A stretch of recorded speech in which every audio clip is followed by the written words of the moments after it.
नहमदुहु व नुसल्ली व नुसल्लिमु अला रसूलिल करीम। अस्सलामु अलैकुम व रहमतुल्लाहि व बरकातुहू। राहे इस्लाम में तमाम दोस्तन की खुशामदीद। प्यारा दोस्तों, अज बेहतरीन मालूमात खणी, मुफीद मालूमात खणी ताजी खिदमत में हाज़िर थियो आहियां। सो ही आहे त अज कैंसर जी बीमारी जा 3 रूहानी इलाज अवां जी खिदमत में अर्ज़ कंदुसि। पर उन खां अॻु में अवां सां गुज़ारिश आहे त जेकॾहिं अवां असांजो चैनल सब्सक्राइब नाहे कयो त असांजे चैनल खे सब्सक्राइब कयो ऐं गॾोगॾु घंटी जे निशान ते क्लिक कयो ताजो असांजी हर अचण वारी नई मालूमात तव्हां ताईं आसानी सां पहुची सके। त प्यारा दोस्तों, कैंसर जो अहिड़ो मर्ज़ आहे जंहिंजे अंदरि जेकॾहिं इलाज भी करायो वञे तॾहिं बि फ़ाइदो घटि पहुचंदो आहे। पर अल्लाह पाक हर हिकु मुस्लमान खे इन मूज़ी मर्ज़ खां महफ़ूज़ फरमाए।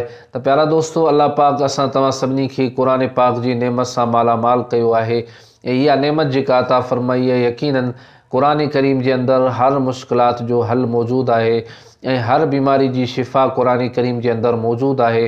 पर जेकॾहिं असां तव्हां गौर फ़िक्र करे ॾिसूं त यकीनन असां तव्हां सभिनी खे क़ुरान करीम मां पंहिंजी मुश्किलातुनि जो हल जेके आहिनि सो ज़रूरु मिलंदा। त प्यारा दोस्तों, अल्लाह पाक हर बीमारी जो इलाज जेको आहे सो पैदा फरमायो आहे।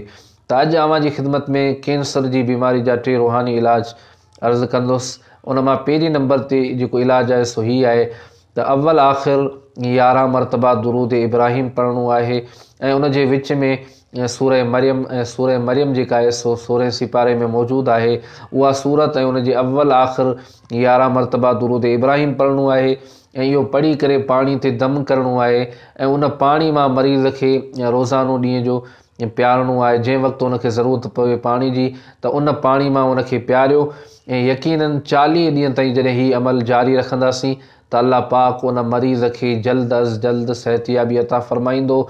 इन विर्द ऐं वज़ीफ़े जी बरकत सां ऐं क़ुरान करीम जी बरकत सां अल्लाह पाक उनखे कैंसर जहिड़े मूज़ी मर्ज़ खां जल्द अज़ जल्द सेहतियाबी अता फरमाईंदो। ही अमल जेको आहे सो 40 ॾींहं ताईं जारी ऐं सारी रखणो आहे। त प्यारा दोस्तों, ही हो कैंसर जो पहिरियों रूहानी इलाज। ऐं ॿिए नंबर ते जेको रूहानी इलाज आहे सो ही आहे त ही आयत करीमा अला यअलमु मन ख़लक़ व हुवल लतीफ़ुल ख़बीर। ही आयत करीमा सूरतुल मुल्क जे अंदरि मौजूदु आहे। हिन आयत करीमा खे पढ़णो आहे हिन आयत करीमा खे पढ़णो आहे 2022 मरतबा ऐं अव्वल आख़िर 11 मरतबा दुरूद पढ़णो आहे। पढ़ी करे कैंसर जे मरीज़ ते दम कजे। अल्लाह पाक इन क़ुरान करीम जी बरकत सां उन कैंसर जे मरीज़ खे जल्द अज़ जल्द सेहतियाबी अता फरमाईंदो। जेकॾहिं पाणी वग़ैरह ते या दवा वग़ैरह ते दम करे पियारे तॾहिं बि मुफ़ीद आहे, तॾहिं बि उनखे सेहतियाबी अल्लाह पाक अता फरमाईंदो ऐं शिफ़ा नसीब थींदी। ऐं 3 नंबर ते जेको रूहानी इलाज आहे कैंसर जो सो ही आहे त ही इलाज जेको आहे सो 7 ॾींहंनि ताईं जारी रखणो आहे। 7 ॾींहं ताईं रोज़ानो वुज़ू करे या रकीब पढ़णो आहे ऐं इन जे अव्वल आख़िर 11 मरतबा दुरूद पाक पढ़णो आहे। पढ़ी करे मरीज़ जेको आहे उन ते दम करणो आहे। अल्लाह पाक उनखे कैंसर खां निजात अता फरमाईंदो। त प्यारा दोस्तों, ही हुआ कैंसर जा 3 रूहानी इलाज जेके मूं अवां जी ख़िदमत में अर्ज़ कया। यकीनन बेहतरीन इलाज आहिनि। अल्लाह पाक हर मुस्लमान खे इन मूज़ी मर्ज़ खां महफ़ूज़ फरमाए। हर हिकु बीमारी खां अल्लाह पाक हर मुस्लमान खे महफ़ूज़ फरमाए। ऐं जेके मुस्लमान इंसान बीमार आहिनि अल्लाह पाक उन्हनि खे जल्द अज़ जल्द सेहतियाबी अता फरमाए। ऐं जेके इस्पतालनि में या घरनि में परेशान आहिनि, बीमार आहिनि, अल्लाह पाक उन्हनि जूं परेशानियूं उन्हनि जूं बीमारियूं दूर फरमाए, उन्हनि खे सेहत कामिला ऐं आजिला अता फरमाए।